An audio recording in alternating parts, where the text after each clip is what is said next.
Marcus Rashford arrived in Barcelona with more than a suitcase. He brought a confidence that sounded part dare, part diagnosis. In his first extended conversation since the move, he didn't whisper hopes. He named objectives. He looked at the season, not as a sequence of matches, but as a field of prizes waiting to be contested. And he told reporters plainly that he sees a squad built to take everything available. That declaration radiates through everything he says next. It's not bravado for cameras, but an assessment of foundations.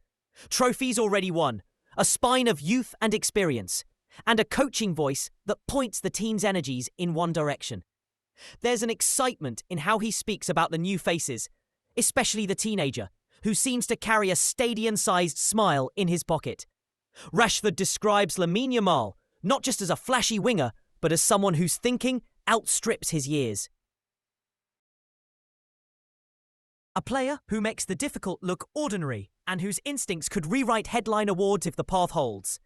When asked whether a Ballon d'Or could be in that young player's future, Rashford doesn't hedge. He predicts a trajectory that starts now and extends into stardom. That kind of prediction matters because it shows what Rashford values. Audacity plus maturity. But it isn't only raw flash that excites him. He talks about Pedri with a kind of professional reverence, noting that the midfielder plays with the measured authority of someone far older, setting tempos and making spaces that turn good runs into unstoppable ones. Strikers live off rhythm, and Pedri hands it out like a metronome. Slow to rush, quick to see, calm under pressure. For Rashford, a forward's life becomes easier when the ball arrives with intention. That's the invisible partnership he keeps prating, and it points to why he thinks the team's attack will click in a way opponents will find difficult to neutralise. Central to his optimism is the coach standing at the other end of that philosophy. Rashford frames Hansi as a coach who speaks plainly and expects clarity in return.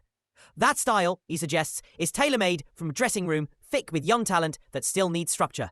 Communication. Rashford said tactically, Rashford is careful to strip ego from the conversation. He's already been tested on the wing and up the middle, and his answer is simple. Position is a sentence, not a prison. What matters is the effect.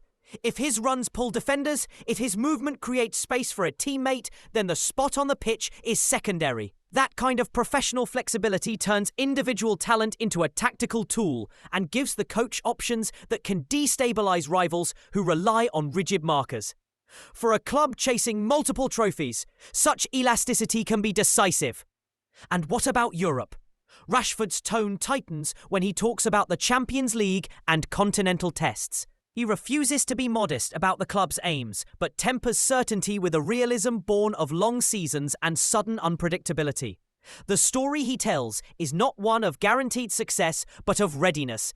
A team that has tasted silverware already, that knows how to manage pressure, and that now carry fresh depth. That combination, he argues, turns last season's success into a scaffold for more, provided they keep the focus and absorb the lessons from every setback. What hangs in the air as he finishes is less a promise than a provocation. Watch us! Rashford's belief, voiced in simple, unflashy terms, becomes a narrative lever. If youth can be tempered without losing spark, if a coach's clarity can channel talent into results, and if versatile forwards can be sculpted into consistent scorers, then what he calls everything moves from a dream to a measurable possibility.